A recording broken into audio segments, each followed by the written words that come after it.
U pitomini vrsarskog pejsaža, na domak Motovunu u kome i danas živi legenda o slobodarskom Velom Joži, sreli smo dragog i prijatnog sagovornika. Pružio nam je gostoprimstvo prijateljske reči, neposrednost gostoljubivog domaćina i odgrnuo krajičak onog teško pomerljivog vela koji skriva suštinu umetničkih nemira i traganja.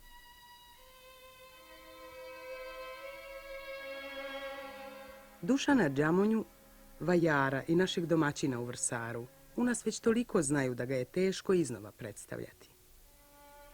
Njegov je potpis onaj veličanstveni spomenik kozaračkoj epopeji na Mrakovici ili onaj memorijalni kompleks u Barleti, kao što će to biti i spomenik pobjede u Sremskoj ravnici u čast posljednjeg juriša i proboja. Dok šetamo bogatim, zelenim istarskim tepihom na kome su najlepši ukrasi Đamonjine skulpture, beležimo reflekse jednog unutarnjeg umetnikovog monologa o lepoti Istre, mukotrpnosti tragalačkog u čoveku, neizvesnosti rezultata koji kao da je van domašaja umetnika. Upravo u toj igri neizvesnosti, u tom čekanju i nadanju, u verovanju i poniranju, u lomovima, krije se sva lepota umetničkog čina.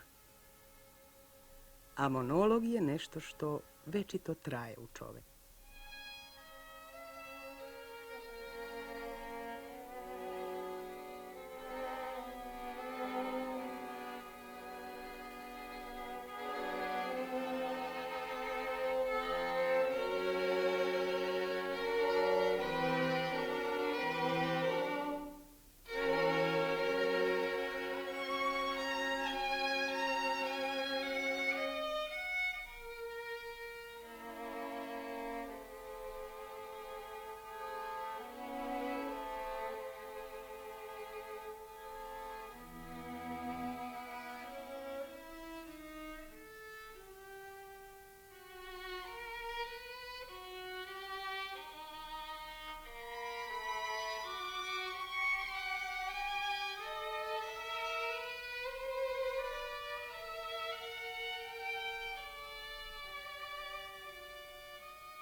Došli smo da slikom zabeležimo taj unutarnji monolog.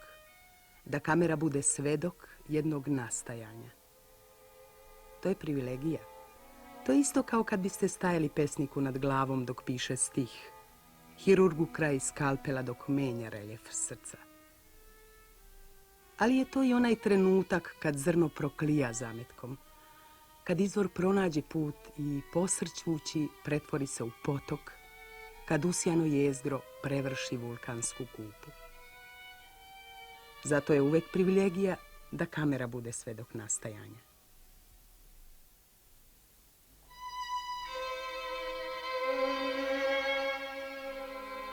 Bio nam je potreban sagovornik i vodič u ovom tragalačkom svedočenju za jednim nastajanjem. Našli smo ga u Andrićevom Goji, jer se činilo da nas u ovim trenucima muče iste brige. Šta je prava ličnost umetnika i njegovog pozvanja? Šta je zapravo taj stvaralački čin? Gde su koreni tih varljivih svetova i gde su tragovi tajanstvene saradnje između prirode i umetnika? Andrićev Goja nam kazuje: sve i kad bi umetnik mogao nekako da objavi svetu svoju pravu ličnost i svoje pozvanje, ko bi mu verovao da je to njegova posljednja reč? Ponekad, kaže Goja, i ja sam sebe pitam, kakav je ovo poziv?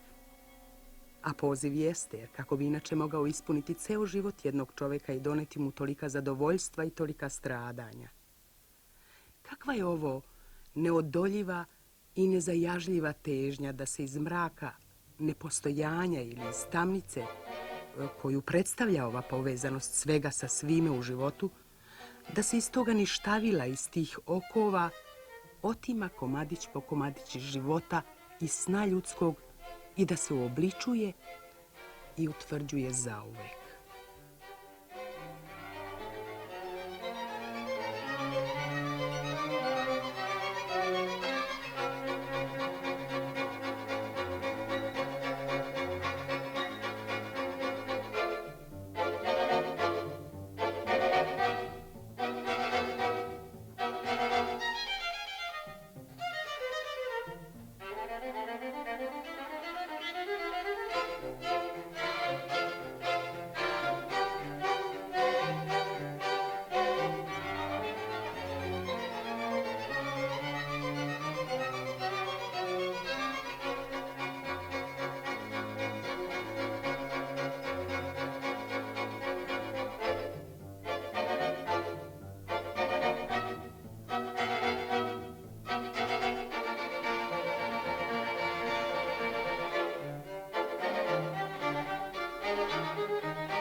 Po prokletoj muci i neuporedivoj draži ovoga posla, mi osjećamo jasno da od nekoga nešto otimamo, uzimajući od jednog tamnog sveta za drugi neki koji nam je nepoznat, prenoseći iz ničega u nešto što ne znamo šta je.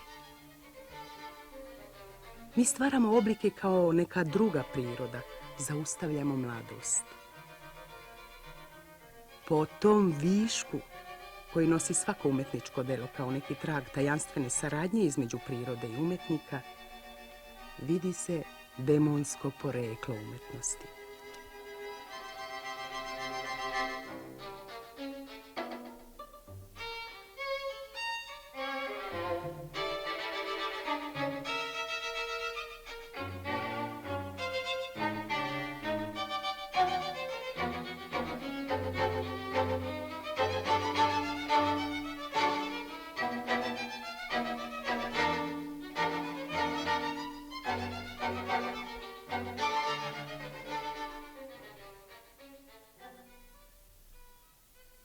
Napisano je o Dušanu Džamonji 1000 stranica i postavljeno bezbroj pitanja. Nosili u sebi deo Vizantije. U njegovoj skulpturi tragaju za refleksima jednog minulog doba. Vide pozlaćene toke, čelikom opervaženo drvo kraj kovačkih mehova juga, damare tla iz koga je umetnik večito tkao život.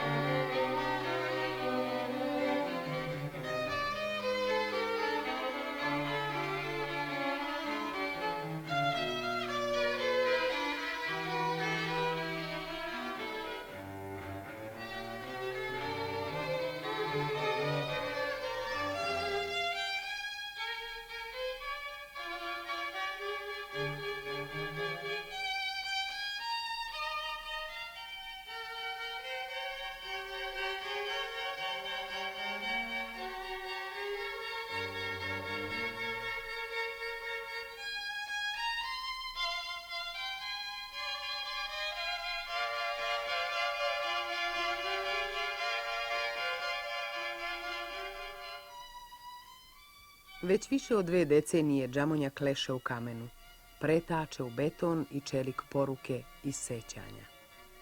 Rat je ostavio traga, ostavio je strahote, ostavio je žrtve.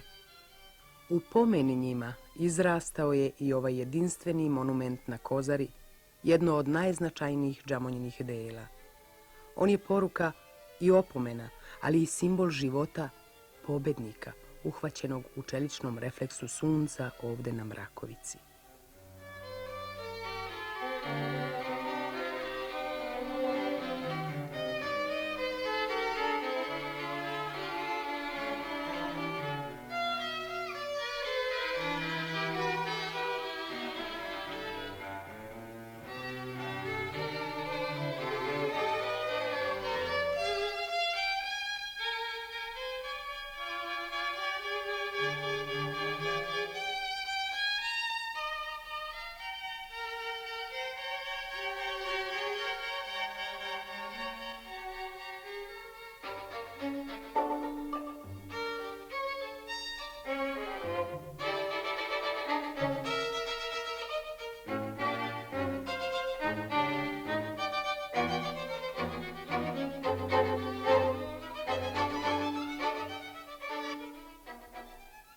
Spomenik u Podgariću deo je onog stvaralačkog čina koji je Džamonjova Jara uvek vraćao podukama rata i porukama mira.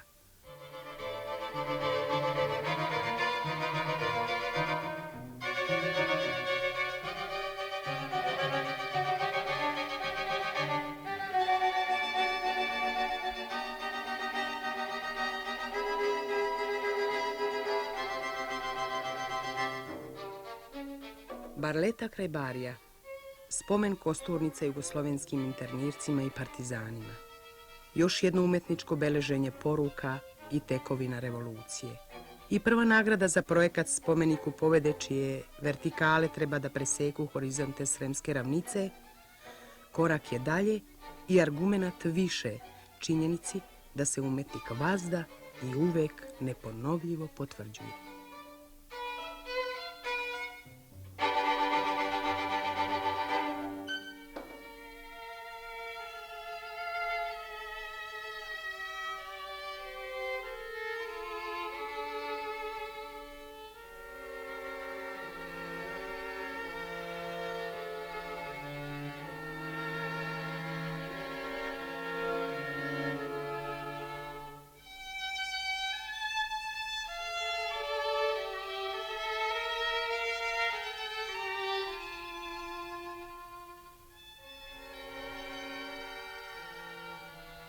U životu umetnika postoji delo. Postoji i datumi kojih se ponekad moramo podsjetiti. Oni su često jedna od veza između naše stvarnosti i lakšeg poimanja umetničkog čina. Pomenimo zato neke od njih. Jedan je 31. januar 1928. Strumica. To je datum rođenja Dušana Džamonje. Onaj neizbežni pratilac iz lične karte. Ponovimo. Rođen u Strumici, škole učio u Zagrebu i Beogradu, majka Makedonka, otac Hercegovac. A po očevoj liniji bilo je zlatara Kujundžija. Od 1954. datumi prate desetine samostalnih i kolektivnih izložbi širom naše zemlje, širom čitavog sveta. Mogli bismo ređati imena gradova, pominjati Opatiju, New York, Veneciju, Zagreb, Lozanu, Pariz. Bilo bi to geografija prisustva jednog stvaraoca na umetničkim meridijanima. Pominjemo ih kao argumenat uspeha. Nosi li dakle u sebi deo Vizantije? Treba u njemu tražiti podeo svakog neba u koje je gledao.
Džamonja je majstor da jedan materijal pretoči u drugi, da jednom materijalu da nove vrednosti, da ga oplemeni, transformiše, dajući mu nove kvalitete, ugrađujući u njih nove vrednosti, gradeći te vrednosti snagom sopstvene imaginacije.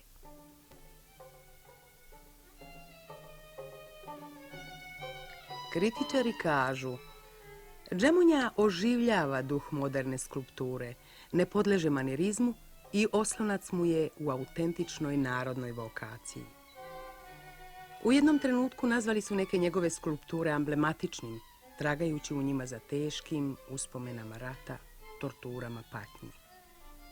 Tvrdili su zatim da posle tih skulptura, koji su i dokumenat jednog vremena i stanja duha, dolaze manje uznemirujuće forme, harmoničnije.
Za ove skulpture rečeno je da su zvezdani prstenovi mikrokosmosa, planete jednog mogućeg minijaturnog sazvežđa, dragoceni predmeti u kojima se skriva i odmara pogled zamoren vulgarnošću svakodnevnice. Drvo, gvožđe, srebro, kamen, polijester, to su materijali kojima Džamonja daje nov život. Mnogi su, razmišljajući o Džamonjinoj skulpturi, potvrđivali njegov intelekt, bogatstvo duha, da bi najzad potražili rešenje i u tvrdnji da se racionalnost njegove skulpture rađa iz neke vrste tajne magije. Kamera je bila svedok jednog nastajanja, privilegovani saučesnik jednog stvaralačkog trenutka. Andrićev Goja rekao bi na rastanku: za mene je bilo zanimljivo da može neko tako da stvara i rastvara svetove iznad i ispod plana na kome živi.